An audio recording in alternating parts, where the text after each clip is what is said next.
तो आज हम एक्सप्लेन करेंगे इन ह्यूमन किस पार्ट 2 को। शुरुआत होती है कुछ लोगों को दिखाने से। वो नदी किनारे खड़े हुए थे जहाँ उन्हें कश्ती में एक लड़का बेहोशी की हालत में जबकि लड़की मरी हुई मिलती। लड़की का सर नहीं था और दोनों ही खून में लथपथ थे। अब उनकी बॉडीज मिलने के 20 साल के बाद का सीन हमें दिखाया जाता है, जहाँ हम नोई नाम के एक आदमी को देखते। वो टेबल पर खाना लगाकर अपनी बेटी को खाना खाने के लिए बुलाने जाता है। उसने दरवाजे में से झाँक कर देखा कि उसकी बेटी की हालत खराब हो रही है और उसका सर जिस्म से अलग हो गया है। इससे नोई घबराया नहीं बल्कि कुछ देर इंतजार करने के बाद अंदर जाता है, जहाँ उसकी बेटी अब बिल्कुल ठीक हो गई थी। नोई की बेटी का नाम साओ था। नोई उसे एक दवाई देता है और अगले ही दिन अपनी बेटी को लेकर इस जगह से निकल जाता है। वो उसे एक फादर के पास लेकर गया जो डॉक्टर भी। फादर साओ का चेकअप करने के बाद उसे बाहर भेज देते हैं। उसके जाने के बाद नोई फादर से कहता है कि आपने जो दवाई मेरी बेटी को दी थी उससे वो खुद को कंट्रोल तो कर लेती है मगर वो पूरी तरह ठीक नहीं हुई है अभी। फादर कहते हैं जो भी है लेकिन तुम उसे दवाई देते रहना, भूले से भी दवाई मिस करने की गलती ना करना। आगे फादर पूछते हैं अच्छा बताओ क्या अब तुम्हारे सीने में दर्द होता है जैसे कुछ सालों पहले हुआ करता था। नोई जवाब देता है कि नहीं अब नहीं होता। साओ के पैदा होने के बाद वो दर्द ठीक हो गया है। आगे फादर कहते हैं कि साओ तुम्हारी और तुम्हारी वाइफ की निशानी है। भले ही तुम अपने माजी को बदल नहीं सकती, अपनी वाइफ को वापस नहीं ला सकती, लेकिन अपनी बेटी को बेहतर कर सकते हो। लेकिन अगर गलती से भी तुम्हारी दोस्त की तरह साओ का सलाइवा यानी उसके मुंह का लिक्विड किसी के अंदर चला गया तो वो इंसान भी इन्फेक्टेड हो जाएगा, यानी वो भी साओ की तरह उस कर्स श्राप का शिकार हो जाएगा। क्योंकि हम साओ के लिए जो दवाई बना रहे थे उसमें जो जड़ी बूटी डाली जा रही थी साओ के बड़े होने की वजह से वो उस पर तेज असर नहीं कर रही है, इसीलिए मुझे उसमें कुछ और चीजें मिलाकर देखनी चाहिए। असल में 20 साल पहले नोई की एक दोस्त थी जो एक करासू थी। करासू दरअसल इंसानी रूप में एक डीमन मॉन्स्टर होता है जो किसी कर्स श्राप की वजह से ऐसा बनता है। जब भी वो इन्फेक्टेड इंसान गुस्सा करता है या कंट्रोल से बाहर हो जाता है तो उस इंसान के अंदर का करासू जाग जाता है, जिससे होता ये है कि उसका सर जिस्म से अलग हो जाता है, चेहरे के नीचे वाले हिस्से में टेंटिकल्स आ जाते हैं और वहाँ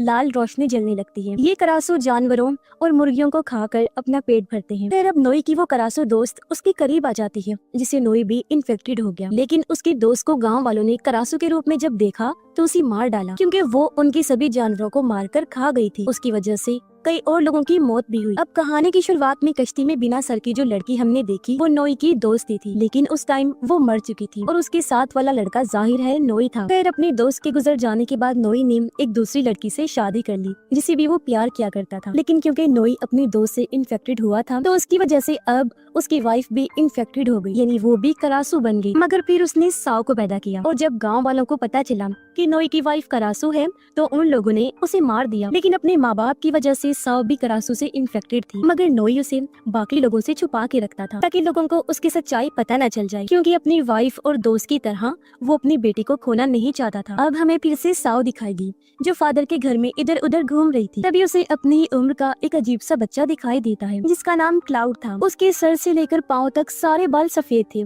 साथ ही उसकी आंखें भी अलग ही तरह की। अब साओ उसे अपने साथ जंगल में लेकर जाती है और उसे माउथ ऑर्गन जो एक म्यूजिक इंस्ट्रूमेंट है वो बजाकर सुनाती है। क्लाउड को उसका माउथ ऑर्गन काफी पसंद आया। अब उसे ड्राइंग बनाने का बहुत शौक था और वो साओ की ड्राइंग बना रहा होता है जिसे वो बनाकर साओ को देता है। तब ये कबूतर वहाँ आकर गिर जाता है जिसे चोट लगी थी। क्लाउड उसे हाथ में उठाकर देख ही रहा था कि तभी कुछ शरारती लड़के वहाँ आकर कबूतर को मांगने लगते हैं। बच्चे कबूतर को नुकसान पहुँचाने वाले थे, इसलिए क्लाउड ने वो देने से मना कर दिया। तब गुस्से में आकर बच्चे उसे मारने लगते हैं। अब उसे मार खाता देखकर साओ को गुस्सा आ गया। वो कंट्रोल से बाहर हो जाती है और फौरन ही करासू में बदल जाती है। अब उसे इस हालत में देखकर बच्चे काफी डर जाते हैं और फौरन ही वहाँ से भाग गई। उनके जाने के बाद क्लाउड साओ को आवाज लगाता है और वो वापस से नॉर्मल हो जाती है। अब साओ इस वजह से वहाँ से भाग जाती है क्योंकि आज क्लाउड ने भी उसकी असली हालत देख ली। उसके जाने के बाद क्लाउड उस कबूतर को लेकर अपने भाई के पास आता है जो मेडिकल का स्टूडेंट था। कबूतर देखने के बाद उसके भाई ने कहा कि अब ये ठीक नहीं हो सकता, जो सुनकर क्लाउड कबूतर को हाथ में उठाता है और खुद तड़पने लगा। फिर देखते ही देखते अपनी ताकत से वो कबूतर को बिल्कुल ठीक कर देता है। ये देखकर उसका भाई अपने हाथ पर कट लगाकर क्लाउड को कहता है अब मेरी चोट को ठीक करके दिखाओ। तब क्लाउड उसका भी हाथ पकड़ के तड़पने लगा और देखते ही देखते अपने भाई के हाथ को भी ठीक कर देता है। ये देखकर उसका भाई कहता है कि कभी भी इस बारे में किसी को मत बताना और ना ही ये चीज किसी के सामने करना कभी। अगली सुबह क्लाउड का भाई आगे की पढ़ाई करने के लिए इस जगह को छोड़कर शहर जाने लगता है। अब क्लाउड और उसका भाई फादर के साथ बिल्कुल एक फैमिली की तरह ही रहती थी, जबकि फादर के वो सगे बेटे नहीं थे, बल्कि उन्होंने तो दोनों को गोद लिया था। और अब यहाँ क्लाउड अपने भाई के जाने से बहुत दुखी होता है। तब उसकी उदासी दूर करने के लिए साओ उसे अपना माउथ ऑर्गन दे देती है। क्लाउड उसे पूछता है, अच्छा ये बताओ कि कल तुम्हें क्या हुआ था? तब साओ उसका हाथ पकड़कर अपने दिल पर रखती है, तो क्लाउड को उसके अंदर से किसी चीज की आवाज आती है। ये देख क्लाउड कहता है, अब मेरी बारी। वो भी साओ का हाथ अपने सीने पर रखता है। तब उसे भी किसी चीज की चलने की आवाज आती है, जिससे जाहिर हो गया कि दोनों आम बच्चे नहीं थे, बल्कि इनके अंदर बहुत पावर्स थी और किसी चीज से जुड़े हुए। अगली सुबह क्लाउड के सीने में तेज दर्द होने लगा। दरअसल साओ ने जो उसे माउथ ऑर्गन दिया था, उस पर साओ का सलाइवा लगा हुआ था, और जब उसे क्लाउड ने बजाया तो वो उसके अंदर चला गया और वो भी इन्फेक्टेड हो गया। लेकिन ये दर्द ज्यादा देर तक उसके अंदर नहीं रह पाता और जल्दी क्लाउड ठीक हो जाता है। वो जब उठ के बाहर आया तो देखता है कि साओ के डैड उसे यहाँ से ले जा चुके हैं, जो देख वो उदास हो गया, क्योंकि आखिरी बार वो साओ से मिलना चाहता था लेकिन मिल नहीं पाया। इसके बाद कहानी में हम 12 साल के बाद का सीन देखते हैं, जहाँ साओ अपने डैड के साथ एक नई जगह पर शिफ्ट हो गई, जबकि क्लाउड अभी भी उसी जगह पर ही रह रहा था। और इतने टाइम तक लगातार प्रैक्टिस करने की वजह से वो काफी बेहतरीन पेंटर भी बन जाता है। अब फादर की दी हुई नई दवाई से साओ काफी टाइम से करासू नहीं बनी थी, लेकिन नोई को उसकी काफी फिक्र, इसीलिए वो अकेले उसे कहीं भी जाने नहीं देते। इसके बाद हम जंगल में एक करासू को देखते हैं। उसे भूख लगी थी, जिसे मिटाने के लिए वो एक पिग सुअर का शिकार करके उसका खून पीने लगती है, फिर उसका मांस भी खा जाती है। लेकिन अगले सीन से हमें पता चलता है कि ये करासू और कोई नहीं बल्कि साओ ही थी, और फादर की दवाई आज भी उसके करासू बनने पर असर नहीं कर रही। और जब इस बारे में साओ को पता चला तो वो परेशान होकर रोने लगती है। तभी यहाँ नोई भी आ गया, अपनी बेटी को इस हालत में देखकर उसे सामान पैक करने का कहता है। अगली सुबह जंगल में हमें कुछ लोग दिखाए गए, और जिस पिग को करासू ने कल खाया था वो उसे देखने लगते हैं। उन्हें समझ लग गई थी कि इस जगह पर कोई करासू मौजूद है, जिसने ही इस पिग का ये हाल किया है। इसके बाद हमें एक गैंगस्टर दिखाया गया, जिसके पास उसके कुछ लोग आए और उसे करासू के बारे में बताने लगते हैं। उसने कहा कि हाँ, मैंने कई बार उसके बारे में सुना है, और अगर हम उसे पकड़ लेते हैं तो किताबों में, खबरों में हमारा भी नाम लिखा जाएगा, जिससे हम काफी मशहूर हो जाएंगे। अब गैंगस्टर अपने एक आदमी को एक शिकारी का पता देता है। उसने कहा कि ये आदमी हमारे लिए उस डीमन मॉन्स्टर करासू को पकड़ेगा, क्योंकि ये पहले भी मेरे लिए मॉन्स्टर्स को पकड़ने का काम कर चुका है। अब हमें वो शिकारी भी दिखाया गया, जिसके पास गैंगस्टर का वही आदमी कॉल करता है। वो कहने लगा कि बॉस ने एक करासू को पकड़ने के लिए तुम्हें बुलवाया है। उधर नोई फिर से साओ को लेकर फादर के पास आता है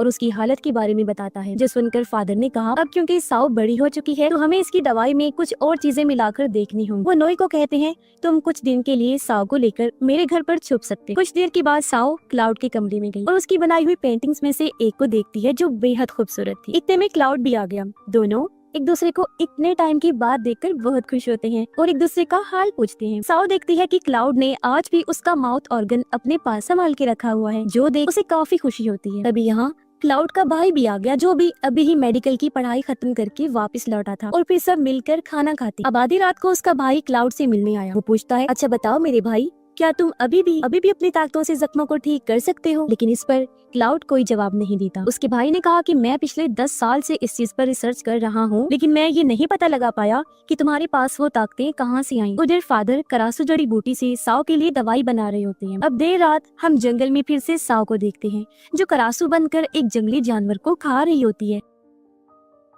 अगली सुबह जब उसकी आंख खुलती है तो वो अपने कंडीशन से काफी परेशान होती है। जंगल में जब कुछ लोगों को उसे जानवर की कटी पटी लाश मिलती है तो वो उसी शिकारी को वहाँ बुलाते हैं, जिसे गैंगस्टर ने करासू को पकड़ने का काम दिया था, और उसे जानवर की हालत दिखाती है। अब साओ क्लाउड के पास जाती है और उसके चेहरे पर लगा कलर देखकर वो हंसने लगी और साफ करती है। फिर क्लाउड साओ को अपनी साइकिल पर बिठा कर शहर घुमाने लेकर जाता है। शहर के सभी लोग क्लाउड को उसके बालों की वजह से घूरने लगते हैं, मगर ये दोनों एक दूसरे के साथ काफी अच्छा टाइम गुजारते हैं और बहुत खुश होते हैं। जिस बीच क्लाउड भी साओ को पसंद करने लगता है। रात को जब दोनों वापस आ रहे थे तो साओ कहती है कि आज इतना मजा आया ना, काश हम हर दिन ऐसे ही साथ होते। ये सुनकर क्लाउड उसे कहता है कि अपने हाथ मुझे दो, और अब जब वो उसके दोनों हाथों को अपने हाथों में लेकर आंखें बंद करते हैं तो दोनों को तेज दर्द होने लगती है, इसीलिए फौरन वो आंखें खोल देते हैं। दरअसल क्लाउड उसे अपनी पावर से ठीक करने की कोशिश कर रहा था, लेकिन वो नहीं कर पाता और दोनों अपने घर आ जाते हैं। अब अगले सीन में देखते हैं कि वो शिकारी एक जगह पर जख्मी पड़ा था और आसपास उसके सभी साथी मरे पड़े। अगले ही पल उसकी आंख खुल गई। ये उसका सपना जो देख वो घबरा गया, क्योंकि सपने में जो उसने देखा वो उसके साथ सच में हो चुका था। जब एक दिन वो अपनी शिकारी टीम के साथ करासू को पकड़ने गया तो करासू ने हमला करके उसके सभी लोगों को मार दिया, जिसमें शिकारी किसी तरह जिंदा बच गया था। लेकिन करासू के काटने की वजह से वो मेल करासू बन गया, जिसे क्राहंग कहते हैं। अब यहाँ मैं आपको ये जानकारी दे दूं कि अगर करासू किसी आदमी के करीब आती है तो उसे सिर्फ सीने में दर्द होती है, लेकिन अगर वो किसी फीमेल को किस करती है तो वो औरत भी करासू बन जाती है। लेकिन अगर मेल और फीमेल दोनों करासू किसी आदमी को काटते हैं तो वो आदमी क्राहंग बन जाते हैं। अब ये मेल करासू यानी कि क्राहंग जिंदा रहने के लिए फीमेल करासू का दिल निकाल कर उसे खा जाया करती। अब क्राहंग से जब वो शिकारी नॉर्मल होता है तो सीधा अपने बॉस के पास गया। वो गैंगस्टर उसे कुछ पैसे देते हुए कहता है कि इसे बेशक तुम एडवांस समझ लो, लेकिन मुझे किसी भी हाल में वो करासू जिंदा चाहिए, समझे, वरना तो मैं तुम्हारी जान ले लूंगा। तभी शिकारी को एक ट्रक में से कुछ बच्चों की आवाजें आने लगती हैं। उसने जब चेक किया तो अंदर बहुत सारे बच्चों को बंदी बनाया हुआ है। इससे शिकारी को पता चला कि उसका बॉस गैंगस्टर बच्चों की स्मगलिंग भी करता है, यानी पूरी दुनिया में उन्हें बेचने का काम। और इनमें से एक बच्चा इस शिकारी का भी होता है, जो देखकर वो घबरा जाता है। वो जब इस बारे में गैंगस्टर से पूछता है तो उसने कहा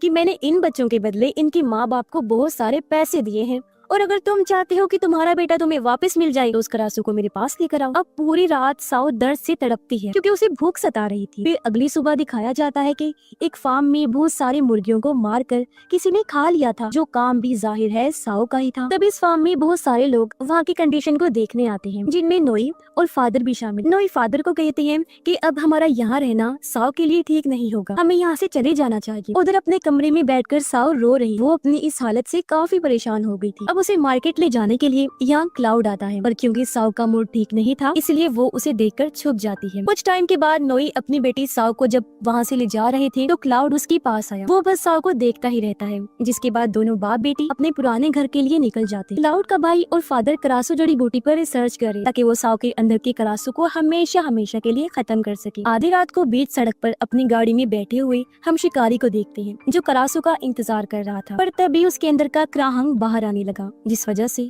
वो दवाइयाँ खाता है, लेकिन इसके बावजूद भी वो तड़पता रहा और आखिरकार क्राहंग बन जाता है।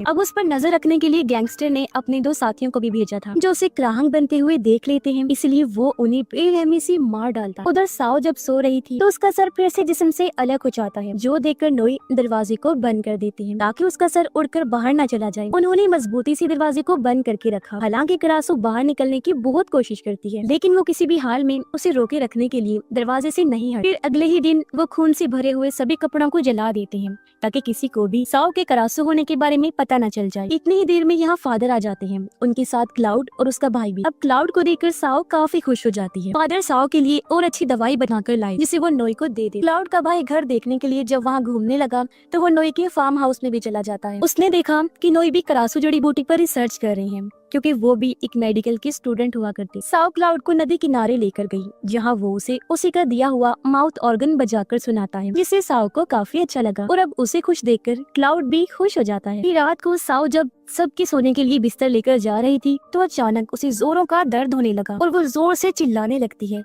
देखते ही देखते करासू में बदलने लगी, गुस्से से आग बगोला हो जाती है। उसकी आवाज सुनकर सब लोग वहाँ आ जाते हैं। उसे शांत करने के लिए नोई कहता है, मेरी बच्ची रिलैक्स हो जाओ, ये मैं हूँ तुम्हारा डैड। लेकिन वो तो समझती ही नहीं और डरावनी आवाजें निकालने लगती है। उसकी हालत देखकर क्लाउड उसके पास आया और कहता है, शांत हो जाओ, ये मैं हूँ तुम्हारा दोस्त। लेकिन वो अभी भी नहीं रुकी, बल्कि पूरी तरह करासू बन जाती है, साथ साथ चिल्लाती भी है और अपने एक टेंटिकल से क्लाउड का गला पकड़ लेती है। ये देखकर भी वो डरा नहीं, बड़े प्यार से उसके गाल पर हाथ फेरकर कहता है, मेरी जान होश में आ जाओ, मैं क्लाउड हूँ तुम्हारा दोस्त, होश करो, क्या मेरी जान लोगी? जो देखकर कुछ ही सेकंड्स में वो शांत हो जाती है, एकदम से बेहोश भी हो गई। अब उसके बेहोश होते ही क्लाउड भी बेहोश हो जाता है। तब उसका भाई उसे उठाकर कमरे में लेकर आता है। फादर उसके भाई को कहते हैं कि हम क्लाउड का इस्तेमाल करके साउ के लिए वैक्सीन बना सकते हैं, जिससे वो ठीक हो सकती है, क्योंकि मेरा मानना है कि क्लाउड के अंदर खास किस्म की पावर्स हैं। इस पर उसका भाई कहता है कि ना तो आप इस चीज में माहिर हैं और ना ही मेरा भाई किसी लैब का चूहा है जिस पर आप एक्सपेरिमेंट करें और उसे अपने लिए इस्तेमाल करें। तो मैं अपने भाई को आपको कुछ करने नहीं दूंगा। इतनी ही देर में क्लाउड की भी आंख खुल गई। उसने लोगों की बातें सुन ली थी, इसलिए वो फादर को कहता है कि आप मेरा इस्तेमाल कर सकते हैं क्योंकि मैं साओ के लिए कुछ भी कर सकता हूँ। अगले दिन क्लाउड साओ को फिर से नदी किनारे लेकर जाता है और उसे कहने लगा कि शायद तुम्हें ठीक करने के लिए मैं इकलौता जरिया हूँ। इस पर साओ ने कहा, लेकिन अगर मुझे ठीक करते हुए तुम्हें कुछ हो गया तो मैं तुम्हारे बगैर क्या करूंगी। क्लाउड उसे तसल्ली देता है कि भरोसा रखो, ऐसा कुछ नहीं होगा। फादर क्लाउड के खून के सैंपल के साथ रिसर्च कर रहे। तब इतनी ही देर में वहाँ शिकारी क्राहंग बनकर आ जाता है जो पूरी तरह बदल चुका था। फादर उसे जानते क्योंकि उसका भी इलाज खुद फादर ही कर रहे, लेकिन आज तक उन्होंने इसे साओ के बारे में नहीं बताया क्योंकि उन्हें डर था कि कहीं ये साओ को मारकर उसका दिल ही निकाल कर खा न जाए। अब क्राहंग अपनी दवाई लेने आया था। फादर उसे कहते हैं, मुझे थोड़ा और टाइम दो, तुम्हारी दवाई बस बनने ही वाली है। अब फादर उसे क्लाउड के खून से बना इंजेक्शन लगाने का सोचते हैं, पर ऐसा करने से पहले ही क्राहंग फादर पर हमला कर देता है। उसने उनका हाथ पकड़ लिया। तो फादर के चिल्लाने की आवाज सुनकर बाकी लोग वहाँ आ जाते। उन्होंने जैसे ही क्राहंग को शूट किया वो फौरन भाग जाता है, लेकिन इनके आने में देर हो गई क्योंकि क्राहंग ने फादर के गले पर काट लिया था जिससे उनकी मौत हो गई। उनकी मौत से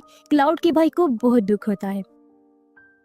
तभी नोई एक बंदूक लेकर साओ और क्लाउड के पास पहुंचते और इतनी ही देर में यहाँ क्राहंग भी पहुंच जाता है, लेकिन इससे पहले वो किसी को नुकसान पहुंचाता। पीछे से क्लाउड का भाई उस इंजेक्शन को क्राहंग को लगा देता है जिससे वो तड़पने लगा। नोई अकेले ही उसे निमटने का सोचते हैं, इसलिए वो क्लाउड को कहते हैं कि साओ को यहाँ से ले जाओ क्योंकि अब क्राहंग को भी पता चल चुका था कि साओ ही करासू है और वो उसका दिल खाना चाहता था। अब अपने डैड को अकेले छोड़कर वो जाना नहीं चाहती, रोने लगी, लेकिन मजबूरन उसे जाना पड़ता। क्लाउड और साओ जो वहाँ से भाग रहे थे तो उनके सामने क्राहंग आ जाता है, पर तभी नोई और क्लाउड का भाई भी आ गए जो दोनों को गाड़ी में बिठा कर यहाँ से ले जाने लगते हैं। वो तेजी से गाड़ी भगाने लगते, लेकिन क्राहंग भी लगातार उनका पीछा कर रहा था और बार बार उनकी गाड़ी पर टक्कर मार के हमला करता रहता है, जिससे गाड़ी का बैलेंस बिगड़ गया और उनका एक्सीडेंट हो जाता है। इस हादसे में क्लाउड का भाई तो जख्मी हो गया था जबकि बाकी लोग वहाँ से भागने लगते हैं। तभी बीच में साओ को भी सीने में दर्द होने लगी। उसकी हालत देखकर नोई क्लाउड को कहता है कि तुम इसे लेकर दूसरी साइड पर जाओ, जबकि मैं क्राहंग को रोकने के लिए उसके पास जाता हूँ। अभी भी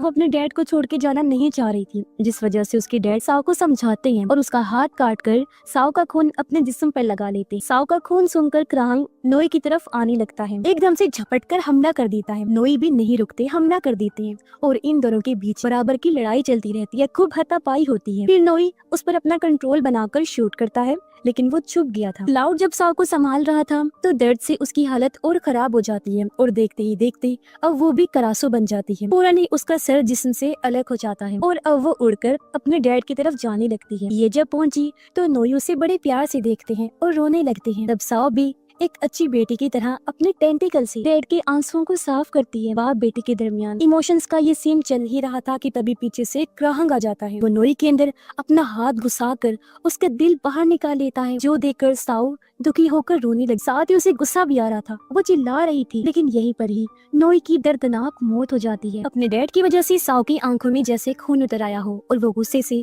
क्राहंग पर चिल्लाने लगी, एकदम उस पर झपट पड़ती है और इस तरह दोनों मॉन्स्टर्स के बीच खतरनाक लड़ाई शुरू हो जाती है। एक दूसरे को बहुत मारते और काटते हैं, लेकिन जाहिर है क्राहंग इतना खतरनाक था तो उसकी ताकत के आगे करासू कहाँ टिकने वाली थी। वो अपनी पावर से करासू को दूर उठा के दे मारता है। अब साओ को मुसीबत में देखकर क्लाउड भी उसकी मदद करने आ जाता है। उसने क्राहंग पर हमला करने की अभी कोशिश ही की थी कि वो उसे एक मुक्के से ही दूर फेंक के मारता है। उसे मुसीबत में देखकर करासू जब वहाँ आई तो क्राहंग उसका एक टेंटिकल पकड़कर उखाड़ देता है। साओ दर्द में तड़पने लगी क्योंकि क्राहंग ने उसे एक हाथ में पकड़ा हुआ था। वो उसका दिल भी पकड़ लेता है और बाहर निकालने ही वाला था कि तभी उसकी मदद करने क्लाउड फिर से आने लगता है, लेकिन क्राहंग एक बार फिर उसे गले से पकड़ लेता है। अब उसके एक हाथ में करासू थी और दूसरे में क्लाउड, लेकिन तभी अपनी पावर से क्लाउड क्राहंग को ठीक करने की कोशिश करता है जिससे वो नॉर्मल होने लगता है। अब इस मौके का फायदा उठाकर करासू अपने एक टेंटिकल को उसकी गर्दन में घुसा देती है, जिससे वो जख्मी होकर नीचे गिर पड़ा। अपने आखिरी पलों में वो अपने बच्चों को याद करने लगा। फिर अगले ही पल क्राहंग की मौत हो जाती है। अब उसे ठीक करने के चक्कर में क्लाउड भी काफी जख्मी हो गया था, उसका भी आखिरी टाइम आ चुका था। अब वो किसी तरह साओ के सर को उसके जिस्म के पास लाता है और उसकी बॉडी से जोड़ देता है, जिससे साओ पूरी तरह से ठीक हो गई। लेकिन क्लाउड तकरीबन मरने वाला था, इसलिए दुखी होते हुए साओ उसे अपने गोद में लिटा लेती है। क्लाउड अपने आखिरी पलों में उससे माफी मांगता है कि मैं ऐसा तो नहीं चाहता था, लेकिन तुम्हें छोड़ के जा रहा हूँ, तो मुझे माफ करना प्यारी दोस्त। इतना बोलते ही उसकी भी जान चली गई और साओ उसे खोकर काफी रोने लगती। फिर एक तेज रोशनी के साथ सीन अगले दिन पर शिफ्ट हो जाता है, जहाँ साओ सासू बनकर जंगल में उड़ रही होती। वो अपना कोई नया शिकार जानवर ढूंढ रही थी ताकि अपना पेट भरने के लिए वो उसे खा सके। अब उसे किसी का भी डर नहीं था, वो अपने पसंदीदा जानवरों को एंजॉय कर कर के खाएगी। और इसी के साथ ही ये फिल्म इधर ही खत्म हो जाती है।